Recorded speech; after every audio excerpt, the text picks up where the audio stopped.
मैत्रिणीनो, वेळ असेल तर पूर्ण गीत ऐका. गीत आहे माहेराविषयी. वामनदादाच्या लेखणीतून आलेले असे सुंदर शब्द मन भरून येतंय. आता विहिरीला बोर आहेत. विहिरीला रहाट आणि मोठ असायची आणि दादाच्या मळ्याला त्या मोटातनं झुळझुळ पाणी जायचं आणि शेताला राखण म्हणून त्याच्यामध्ये बसायला थोडीशी झोपडी बनवलेली असायची. जेव्हा आपण माहेरी जातो, मुलं आपल्या बरोबर असतात आणि मामाच्या मुलाबरोबर खेळायला त्यांचं मन आनंदून गेलेलं असतं. असे शब्द आहेत. चालू करते गीताला. नदीच्या पल्याड बाई झाडी लई दाट, नदीच्या पल्याड बाई झाडी लई दाट, तिथूनच जाई माझ्या माहेराची वाट, तिथूनच जाई माझ्या माहेराची वाट.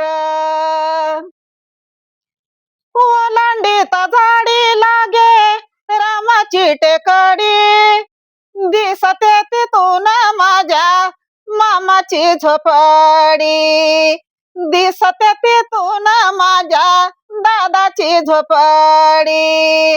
झोपडी पासून वाहे झुळू झुळू पाट, झोपडी पासून वाहे झुळू झुळू पाट, तिथूनच जाई माझ्या माहेराची वाट, तिथूनच जाई माझ्या माहेराची वाट. राही बारमाई मळा मामाचा हिरवा, तापल्या जीवाना तिथे मिळतो गारवा, तापल्या जीवाला तिथे मिळतो गारवा. पुरवी तो पाणी उभ्या पिकाला रहाट, पुरवी तो पाणी उभ्या पिकाला रहाट, तिथूनच जाई माझ्या माहेराची वाट, तिथूनच जाई माझ्या माहेराची वाट.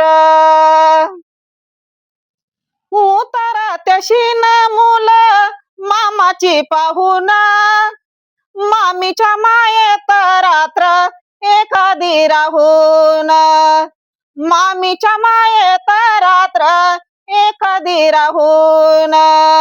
माहेराची ओढ लागे होताच पहाट, माहेराची ओढ लागे होताच पहाट, तिथूनच जाई माझ्या माहेराची वाट, तिथूनच जाई माझ्या माहेराची वाट. जाता जरा पुढे लागे भीमाचा शिवार, खसलेली शेती पीक देई दाणेदार, खसलेली शेती पीक देई दाणेदार. धन्या परी दाट उभी जोंधळ्याची ताट, धन्या परी उभी दाट जोंधळ्याची ताट, तिथूनच जाई माझ्या माहेराची वाट, तिथूनच जाई माझ्या माहेराची वाट.